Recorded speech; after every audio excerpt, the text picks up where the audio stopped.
the great Blunderman. He bore me on his back 1,000 times.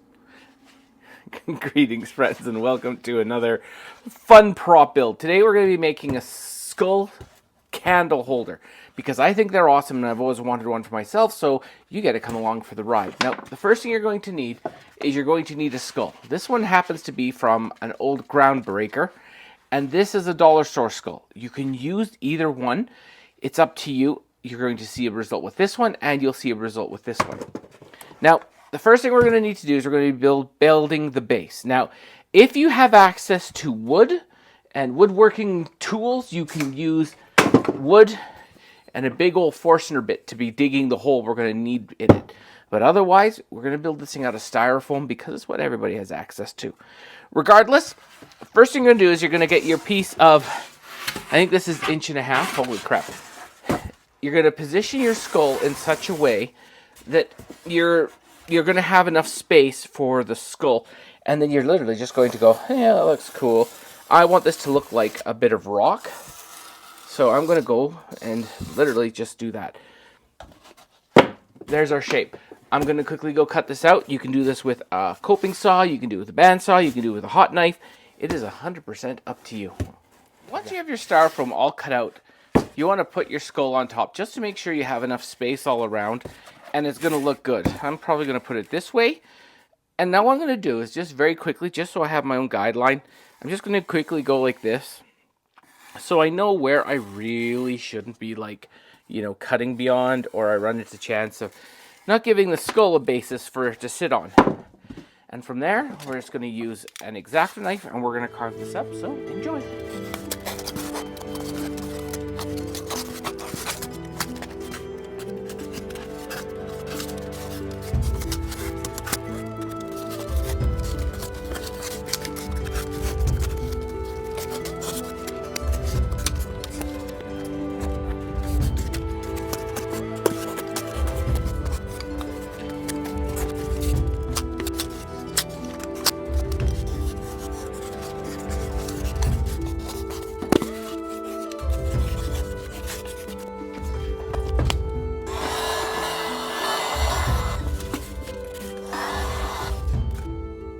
Now, there's your rock all done. Go have fun with it. You don't have to heat seal it. I like to heat seal it because it gives it a little bit more strength and makes the rock look just a little bit smoother so it's not as jagged. Especially if this is going to be an area that's going to get bumped and hit a bunch. So this is going to be now our skull base. And we're going to continue on from there. I'll flip it up this way so you can see it a bit better. There we go. That's our skull base. Next step, incoming. Now, we're going to get the pipe. In this case, I believe this is an 1.5 inch sprinkler pipe. Whatever pipe you find will work. You just have to make sure the tea light will fit into the top of this, whichever size you choose. You could even use like a cardboard tube if you so wanted, but your resilience goes down at that point. So right away, you want some masking tape. You're going to take your pipe and you're going to go and draw a circle using the pipe. And then using a sharp knife, you're just going to quickly cut around that. If you're a little bit bigger, it'd actually probably be healthier because we need some room here. We're going to cut both these circles out. And what these are going to act like is our templates for where we have to cut. Let's see if I can get this thing off the table. There we go. Now, I'm going to lay down the skull as if it's going to be sitting naturally, because that is what we're going to be dealing with. And I'm going to have to decide where I want that candle to come through the skull, because we're actually using the pipe to stabilize the whole skull. There we go. That's going to be the top. Now, what you want to do is you want to flip it sideways and then visualize where that hole will come through at the bottom. Now, on the dollar store skulls, this is a lot easier. This is a bit thicker of a plastic, so I'm going to have to be a bit more careful. So I'm just going to visualize it as being flat here, which means that the circle that I'm going to need is going to be somewhere there. Just going to check my work. It's not going to be perfect. Believe it or not, the bottom hole isn't as important as the top hole because you need to be able to see where this is going through. This would actually almost be better, given the shape of this skull, that we put the hole further back, but I kind of want it on the top, so I'm going to fight it in such. Now, you should be able to use a knife. I want to quickly just do this on the dollar store skull because it's easier to show on the actual video. So we're going to go like this. We're just going to move my template over. Same size hole, and then just using a knife, we're going to simply cut out that hole.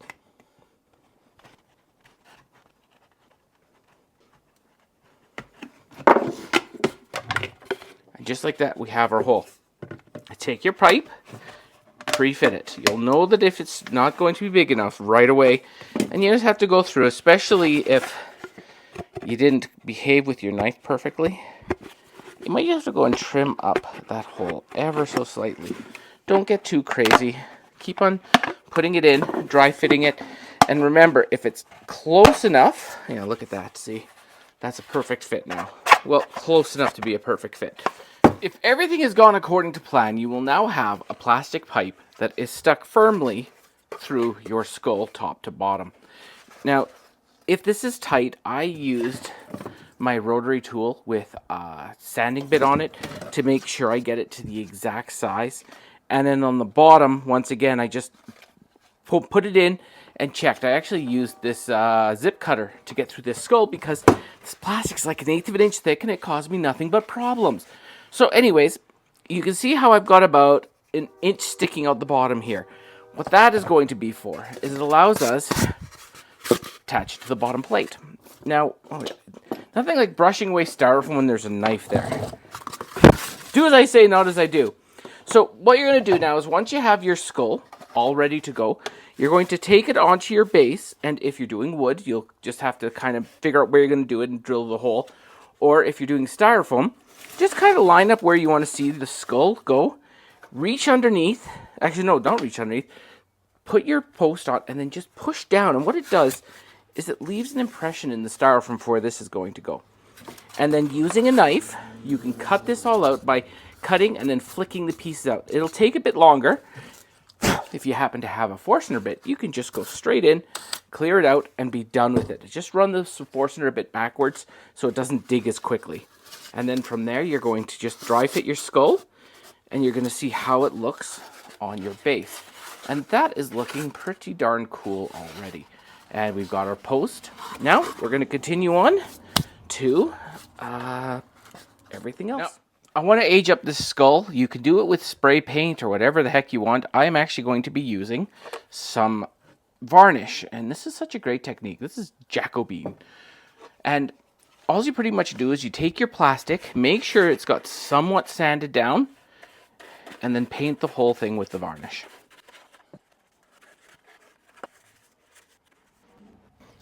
Now, as you can see, this looks pretty darn good. I'm going to let it dry just for a few minutes while I do. And then once it's mostly dry, you're just going to grab some paper towel and you're going to gently rub off the surface. So you end up with highlights and lowlights, and it just ends up making it look really cool. And I'm kind of short-circuiting it by doing it while it's still so wet. But you can get the idea of just how quickly you can make this look fantastic. And have fun with it. It's not like this is an exacting art. You can actually see that if you remember my old dungeon wall, I did similar process to this one, and you see how this one's aged up nicely. I'm going with a bit of a darker color this time. Yay! The varnish has dried. I actually hurried it along with the heat gun to see what would happen, and it turned out really cool. And as you can see, that finish on that skull is just fantastic. Now, I did a little bit of work with the burnt umber around the teeth and in the nose just to give it a bit more, and in around the temple region here. And then to finish it up, I just used whatever black spray paint I had kicking around, which happened to be oil rub bronze, and I just hit it on a few spots to give it that little bit more detail, to make it look that little bit more like it was very much alive. My skull is all dry. I got a little bit of dust on it. It's all inserted. For now, we're going to take it off the base just to make life that little bit easier. Now I'm going to be using some gray paints and a little tiny bit of white paint to get this base all done. So we're going to get into dry brushing. If you're not completely sure how to dry brush, you'll see me do it here, or you can look at this video up here. That will help you along. Anyways, enjoy.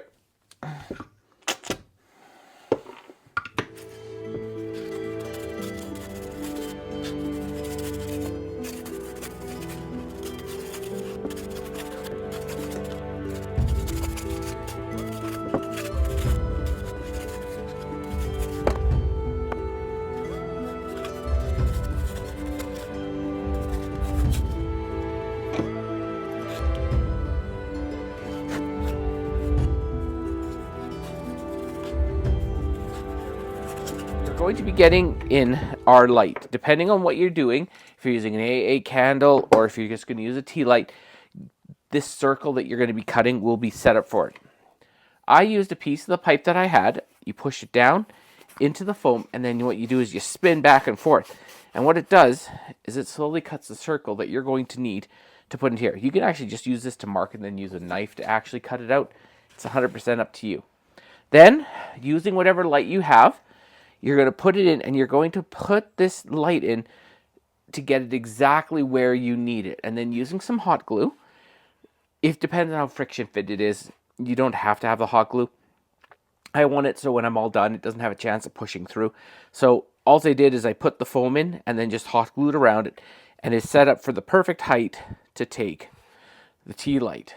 Might help on my camera, which will take the tea light. And you'll actually see that the top of this candle is actually cut at a slight angle. This will get it so I can go in and really have some fun now and start working with the air dry clay. Now, this is the one of the two ways. I'll be going over one other way on the final one. Well, it's not really, I'm not going to show you. I'm just going to tell you how to do it. So I'm using just white Crayola Model Magic. And try to make sure your hands are somewhat clean with this, because if not, the white gets dirty very, very quickly. I'm allowed to have a little bit of muck on this, but you don't want to have a ton. So your first step is going to be to take a piece like this and mush it down kind of as flat, not super flat, but flat enough. And then use your fingers to kind of create a wavery edge like this. And what this is going to do, this is going to be our very, very base level to cover up the top. You're going to take this, starting at the back, because that way, if you don't get the seam perfectly right, you won't see it. Now, you're going to do is you're going to take this, you're going to bring it around to the front, and you're going to bring it right around to the back again and reconnect it. Now, this stuff takes about 24 hours to dry, but we can do most of the work before we have to worry about that being an issue. Now, go back, using your finger, create some deviation in the actual wax-looking top. Now, we're going to be doing the top part next to make sure it works all nicely. And once again, everything fits on. But we want to do the vertical wax strips first. Now, this you can do as little or as much as you want. You want to take the air dry clay into a very narrow piece like this. Put it over the top like so. Bring it down. Figure out how far down you want the wax to go. And then just do this. Have fun with it. Sculpt it up exactly as you would think the wax would look. So I'm going to do it again. And it's up to you on how many of these you want to do. We're actually going to be covering the top of this. So make sure that they are pushed against the actual candle base, because it gives it strength and yeah, it makes life a little bit easier. Anyways, I'm going to keep on going. Enjoy.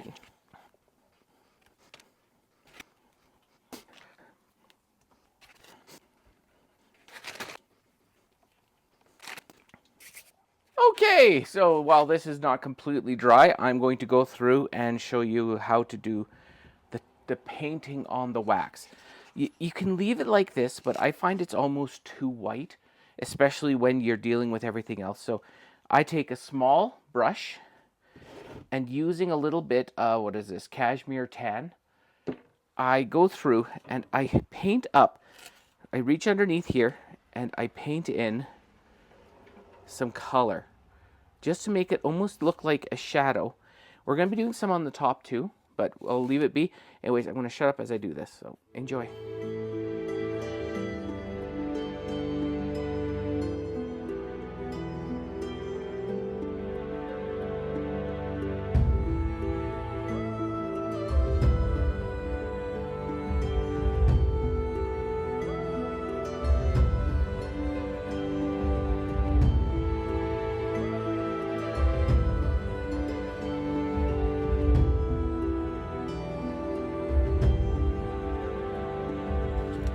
And just like that, we're all finished our candle. And you can see just how that little bit of brown really brings up the look and feel of the wax to make it look less like air dry clay and feel more natural, like it's wax. It's dripped over a long time. Anyways, I am now going to bring this in, and I'm going to show you all three, and I'll describe the last one, but this brings it to the end. It's amazing what you can do with a bit of styrofoam and a dollar foam skull. Anyways, I'll see you in a moment. And now we arrive at the final destination. I thought you might like to see this one here, because this was what I called my prototype, to see if all of the techniques that I was going to be teaching you guys was going to work. So you can see that it's rough. When you're experimenting, nothing is perfect. It kind of looks cool with the purple skull and, you know, the wood base where I was holding it in just to see how the pipe actually held it all together. Just thought it'd be fun to show that. But anyways, we are done here. And this is such a neat little piece that you can pretty much put it anywhere. Once the candle's in, you can see it runs well. And because it is all set up, you can take it out and turn it back on and off. You know, you can do a lot with this. You can add some stuff to the base. You can upgrade it. It is 100% up to you and how far and what you want to do with this. I'm just giving you the tools to get there. And speaking of which, I'm going to move these guys out of the way. And we're going to, if you remember earlier in the video, I had another skull that I was working on. And this is where you can go on the high end of it. So you can take what I just taught you and really expand it into this really amazing looking base. I love how this thing turned out. I'll quickly go over everything that I did. So if you want to replicate this, you can. I'm going to be pointing to quite a few videos. Number one, this is hot glue with air dry foam underneath. So that will be this video here, which is how I made my candles. That includes the 3D printed flame and how I ended up doing that. Coming down, you can see how I just poured it across the skull. You need a high heat hot glue gun to do this, because you need to be able to pool the hot glue and like let it flow, because you never want it to touch too much. Next thing is the base here is a piece of 11 by 11 wood that I cut into a circle, and using my xylene transfer, I moved this picture to the base. Those are actually, if you look closely, those are actually from my original alchemy rack video. Those were actually on, and I just glued them on to be permanent here. And then the skull is all aged up using the skeleton aging. And these are something I did specifically for this. These are the Pirates of the Caribbean Aztec gold that I designed up and 3D printed, because I thought it would look really cool to have a bit of gold sitting here with the whole thing. But the final result is just so cool. I love how that thing looks. And it actually throws pretty good light. It was sitting on my dining room table till like midnight last night with the candle on. But I really like how that looks. And you can do this as well. Just follow the videos that I showed and enjoy. You know, this thing has got so much potential. Anyways, thanks so much for hanging out. A big thank you to my subscribers, my viewers. A big thank you to my patrons who help me each month, throwing a little bit my way to help me build these things. You guys are all awesome, and I appreciate your viewership and your enjoying of my videos, because it allows me to do these things. Remember to like and subscribe. It helps the grand algorithms, and I'm very much appreciated. Anyways, have a good one all, and yeah, enjoy your building.